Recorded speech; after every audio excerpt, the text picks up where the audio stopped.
Hello, lords and ladies of YouTube, and welcome back to Nightly Gaming's Nightly Gaming and another episode of Kickstarter Roundup. So, you may notice my audio is a little bit different this week and that the headphones are a little bit different. The microphone on my other headsets broke, but a new microphone should be coming very soon. The headphones themselves still work, so I'm keeping them, and it should all be sorted out soon. So, sorry about the audio quality. I'm having to use a whole old headset that I had, so bear with me. Anyways, so today we're going to move right on into our featured games. So first game up on the list is Song of the Firefly by Arpeggio Games. So their headline reads, "After the end of the world, a boy named Sam is dragged into a spiral of secrets and mysteries to find his missing friend Sarah." So this game is a platforming game, seems to be fairly story driven. It's a very atmospheric game. It seems to have an interesting kind of game mechanic revolving around light being your primary combat tool. Although I'm not even sure you can completely call it combat. It's sort of like a way of interacting with the enemies of the world. It definitely looks interesting. While it doesn't look like the most difficult of games, you know, the platforming seems relatively straightforward. The enemies don't seem overly complicated. It definitely seems like a good game still that would appeal to people who are interested in story and atmospheric games rather than difficult platforming challenges. Not to mention the fact that it has, in my opinion, a very nice kind of soft artistic style that is very pleasing to the eyes. So, if you're interested, this game has 22 days left on its campaign, and if you want to back it, I will leave a link down in the description below. But with that, we will move on to our second game, Realm Adventure League by V2 League LLC. Headline reads, "Realm Adventure League is like World of Warcraft and fantasy football had a baby, and it was born in the back of a tavern."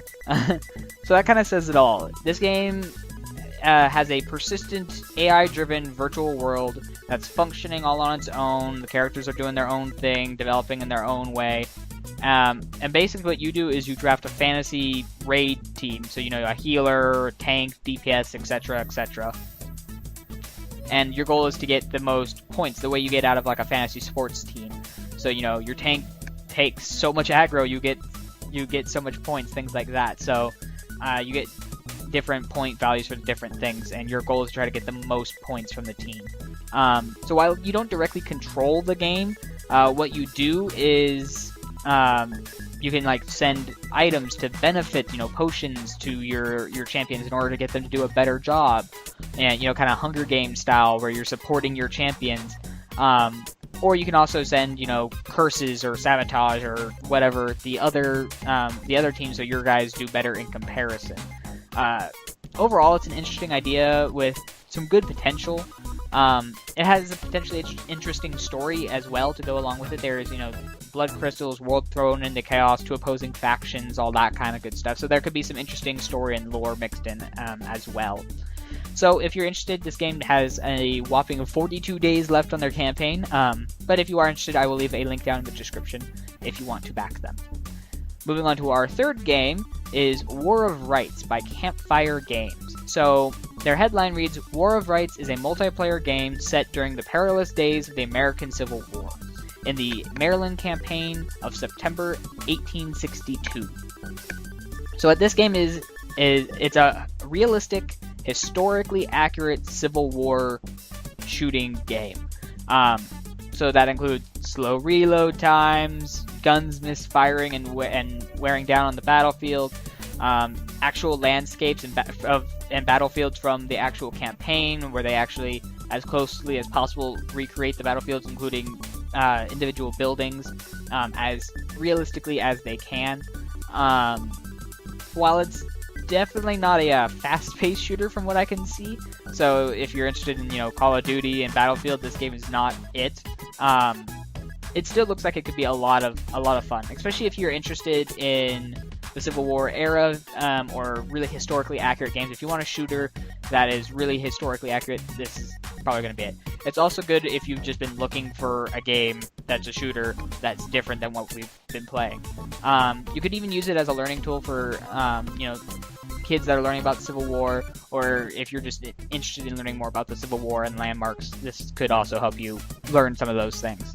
So if you're a history buff and interested in backing, they have 20 days left to go, and I'll leave a link down in the description below. Moving on to our recommended game to back this week, the game I recommend is a game called The Forgettable Dungeon by Anthony Rotondo. So their headline reads, an online and offline co-op dungeon crawler featuring custom characters and dungeons inspired by Zelda, roguelikes, and beat-em-up games. So, this game looks to be a fun dungeon crawler game where you go room to room, fighting all the big baddies, using all sorts of manners of weapons. It's kind of a throwback to old school games. It also has a kind of a similar feeling to the dungeon sections of Evoland. If anyone knows what Evoland is or watched my gameplay of Evoland, it's kind of like the dungeon sections. Add in the fact that it's a multiplayer, and the ability to just create everything. You can customize your own character using kind of a similar setup to the pixel by pixel design that you get in Animal Crossing to design clothes and things like that. You have a chance for all sorts of ridiculous fun with this game. So, if you're a fan of pixel art styles, dungeon crawlers, customization, and, playing with friends, this could be the game you've been waiting for. So I definitely recommend this game, and if you're interested, there is only 19 days left to back them. And if you are interested in backing them, which I do recommend, there is a link down in the description to them. But with that said, what games do you think I should have mentioned this week, and what games do you think I mentioned that didn't deserve to be mentioned? Let me know down in the comment section below. I would love to hear from you. If you enjoyed the video, click the like button. If you want to see all my previous videos, check out my channel page. And if you want to see my face whenever I post a new video, click the nice red subscribe button. Always appreciated. Otherwise, thank you all so much for watching, and I will see you next time. Bye!